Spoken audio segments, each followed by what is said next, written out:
Dober dan. Danes smo na paradi učenja v Celju. Prikazali bomo temeljne postopke oživljanja za uporabo defibrilatorja, kako laiki pravilno izvajajo temeljne postopke oživljanja za ohranjanje življenja.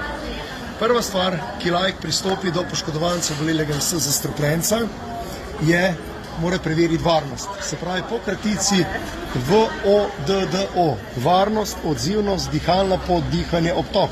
Se pravi, pridemo spredaj, pokleknemo do poškodovanca, primemo za ramena, rahlo potresemo in ogovorimo: ali ste v redu? On se ne odziva, ni v redu. Primemo z eno roko za čelo, dva prsta pod spodnjo čeljust, dvignemo brado, sprostimo dihalno pot. To izvajamo, se pravi, 10 sekund. Preverimo odzivnost. Poslušamo, čutimo, vidimo. Ko imamo sproščeno pot, pogledamo še v ustno votlino, da ni kakršenkoli tujek. Če oseba zadiha in kaže znake življenja, ga damo takoj v stabilni bočni položaj. Če ne, začnemo takoj z izvajanjem temeljnih postopkov življenja. Takoj mimoidoče obvestimo, na pomoč pokličite 112, povejte, kje se nahajamo, kje je na voljo najbližji defibrilator in da bomo izvajali temeljne postopke oživljanja. Pravilna točka, se pravi sredina prstnega koša, kjer se izvajajo stisi, je ključnica, spodnji rebrni lok, se pravi sredina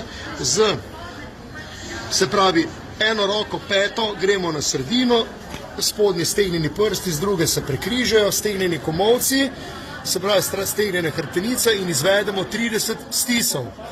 1, 2, 3, 4, 5, 6, 7, 8, 9, 10. 1, 2, 3, 4, 5, 6, 7, 8, 9, 10. 1, 2, 3, 5, 6, 7, 8, 9, 10. Ko izvedemo 30 stisov, gremo na vpihe. Pridemo, gremo na glavo, stisnemo za nos, sprostimo dihalno pot in damo 2 vpiha. Se dvignemo. Takoj, ko pride na voljo defibrilator, ga uporabimo, ga odpremo in namestimo elektrode.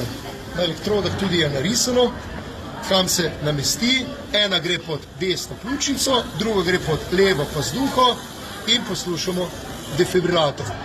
Lahko je ritem šokabilen, da bo defibrilator sprožil električni sunek, lahko ni šokabilen.